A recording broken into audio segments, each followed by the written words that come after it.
इस समय हम लोग 21वीं शताब्दी में जी रहे हैं। आज मैं 20वीं शताब्दी की उस महामारी के बारे में बात करूंगा जिसने न सिर्फ अंतर्राष्ट्रीय सीमाओं को पार किया बल्कि लोगों की सोच और आदतों को भी बदल दिया। लोगों को एहसास दिलाया कि वो जिस दुनिया में रहते हैं उसके बारे में बहुत कम ही जानते हैं। प्लेग, हैजा, चेचक और इन्फ्लुएंजा मानव इतिहास की सबसे क्रूर बीमारियां मानी जाती हैं। आज से लगभग 100 साल पहले 1918 में नए कोरोना वायरस की तरह एक महामारी फैली थी जिसे बॉम्बे फीवर या बॉम्बे इन्फ्लुएंजा के नाम से जाना जाता है। यह बीमारी भारत के अलावा दुनिया के और देशों में फैली जिसे दुनिया भर में स्पेनिश फ्लू महामारी के रूप में जाना जाता है। बॉम्बे फीवर महामारी में भारत के 12 से 17 करोड़ लोग यानी उस समय की आबादी का लगभग 5% की आबादी के लोग मर गए थे और दुनिया भर में 500 करोड़ लोग यानी उस समय की आबादी का लगभग 1/3 लोग मर गए थे। बॉम्बे फीवर महामारी को दुनिया भर में स्पेनिश फ्लू के नाम से जाना जाता है, लेकिन यह महामारी स्पेन से नहीं शुरू हुई थी बल्कि किसी और देश से शुरू हुई थी। इस महामारी की सबसे ज्यादा रिपोर्टिंग स्पेन से की गई थी, इसलिए इस महामारी को स्पेनिश फ्लू के नाम से जाना जाता है। बॉम्बे फीवर महामारी भारत में जून 1918 में फैलना शुरू हुई और अगस्त 1918 तक पूरे देश में फैल गई। सितंबर के महीने में बम्बई में, अक्टूबर में मद्रास में और नवंबर में कलकत्ता में इस महामारी में मरने वालों की संख्या अपने चरम पर थी।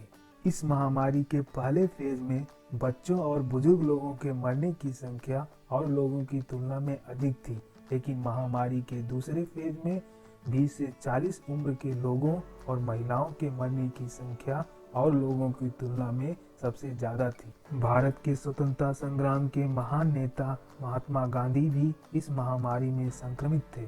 हिंदी के मशहूर कवि सूर्यकांत त्रिपाठी निराला ने अपने संस्मरण में लिखा है कि किस तरह उनका बड़ा भतीजा, उनके खेत में काम करने वाले किसान, मजदूर और बटाई पर काम करने वाले सैकड़ों लोग मारे गए। गंगा नदी में लाशें इस तरह बहने लगी कि कई जगहों पर नदी पूरी तरह से शवों से पट गई। भारत सरकार की रिपोर्ट में भी कहा गया कि शमशान में जलाऊ लकड़ी की कमी के कारण भारत की नदियां शवों से भरी पड़ी थी। प्रथम विश्व युद्ध जुलाई 1914 से लेकर नवंबर 1918 तक चला। दुनिया के दूसरे देशों में यह महामारी जनवरी 1918 में ही फैल चुकी थी। माना जाता है कि यह बीमारी प्रथम विश्व युद्ध से लौट रहे जहाजों के माध्यम से भारत में आई। यह महामारी influenza virus A H1N1 strain के कारण फैली हुई थी।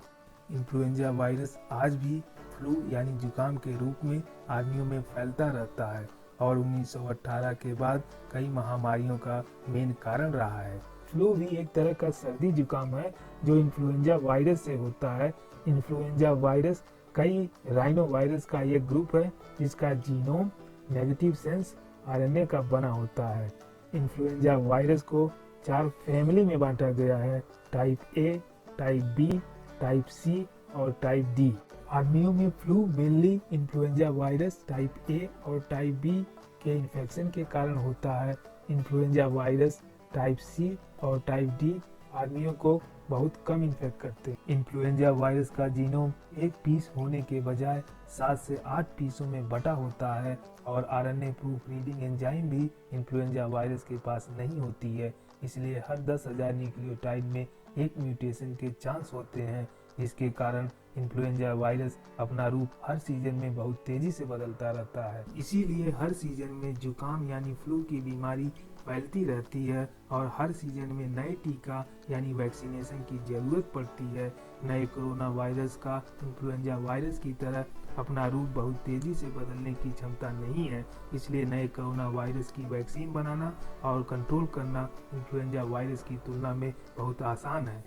इस समय जब पूरी दुनिया में कोरोना वायरस का आतंक मचा हुआ है, 1918 का बॉम्बे फीवर यानी स्पेनिश फ्लू याद आना स्वाभाविक है। 1918 में हम वायरस के बारे में बहुत कम जानते थे, हमारा देश उस समय गुलाम था। 1918 में इन्फ्लुएंजा वायरस की वैक्सीन यानी टीका की खोज नहीं हुई थी। उस समय तक एंटीबायोटिक्स की भी खोज नहीं हुई थी। इसके कारण बीमारी शुरू होने के बाद उसे रोकने का कोई उपाय भी नहीं था। कोरोना वायरस का मामला थोड़ा अलग है। स्वास्थ्य सेवाएं पहले से बेहतर स्थिति में है। सौभाग्य से आज हम एक आज़ाद देश में जी रहे हैं। आशा करते हैं कि आपकी पुरानी यादें ताज़ा हो गई होंगी। अगर आपको यह वीडियो पसंद आया हो तो इस वीडियो को लाइक, शेयर और सब्सक्राइब करिए और आगे भी इस तरह की वीडियो देखते रहिएगा।